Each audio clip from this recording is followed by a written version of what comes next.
All right, today we're going to dive into the really sharp, surprising world of this Zen master, Linji.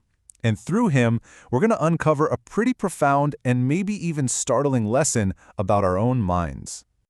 So to really get a handle on Linji, we've got to start with one of his most famous and, honestly, most intense encounters. So, you have this monk, right? And you can just tell he's wrestling with something deep. That feeling of being right on the very brink. He asks Master Linji this question.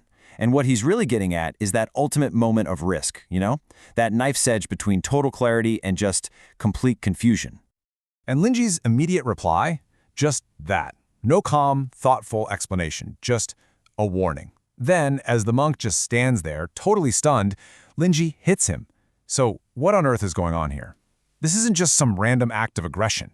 It's actually a very specific kind of, spiritual medicine. You see, Linji's methods were, they were radical. And they were radical for a reason. They were designed to expose these really common traps that our minds fall into, especially when we're desperately trying to figure things out. Okay, so check this out.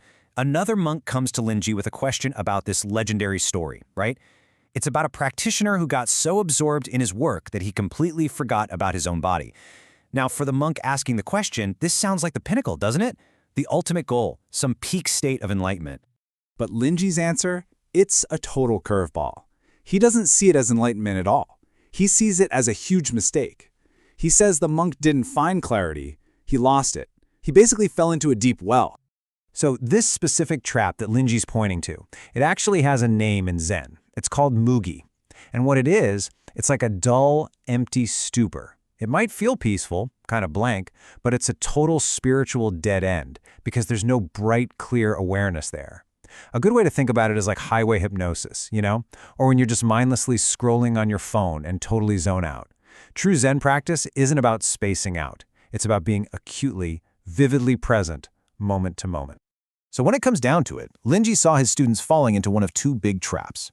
Either they'd just drift off into that blank state of mugi, or they'd get so tangled up in their own ideas and concepts that they were, as he so brilliantly put it, bound without a rope. They were totally paralyzed by their own thoughts.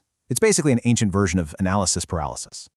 So to break these really deep-seated mental habits, Linji didn't just sit there and lecture. No way. He used a whole toolkit of pretty startling and, let's be honest, highly unconventional methods.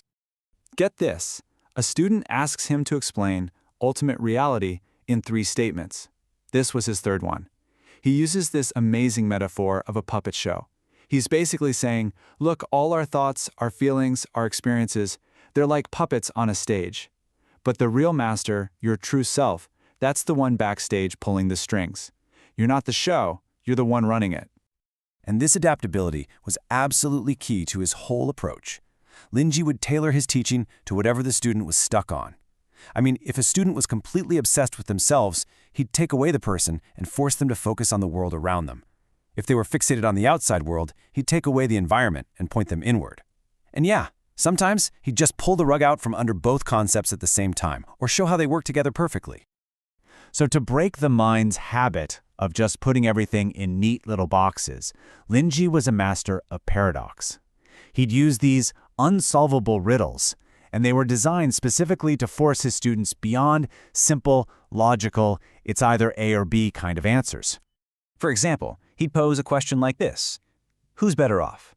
The person who has climbed to the absolute peak of understanding, but now they're just stuck with nowhere left to go?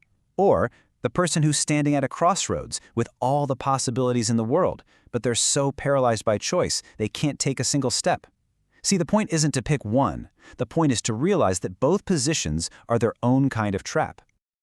And after dropping a mind-bender like that, what would Linji do? A lot of the time, he'd just get up and walk out of the room.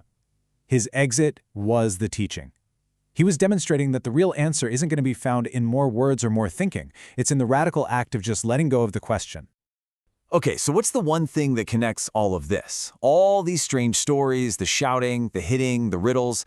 What's the common thread? Well, Linji himself makes it stunningly clear. Every single one of his dramatic methods was aimed at just one thing: getting the student to arrive at their own, genuine, direct understanding. Not something they read in a book, not an idea they picked up from a teacher, but their own true, correct insight. And here we get to the heart of it, the core diagnosis.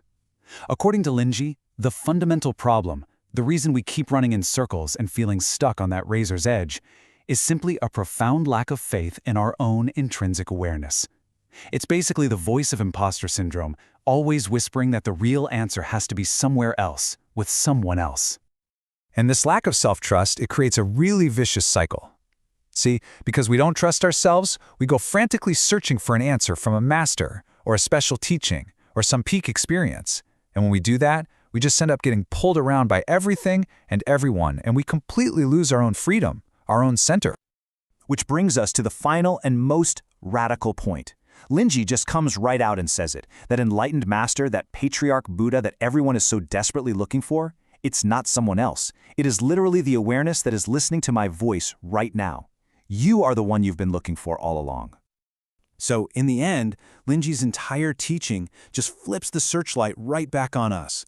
He leaves us with a question that's both the starting line and the finish line of the whole journey. Thanks so much for exploring this with us.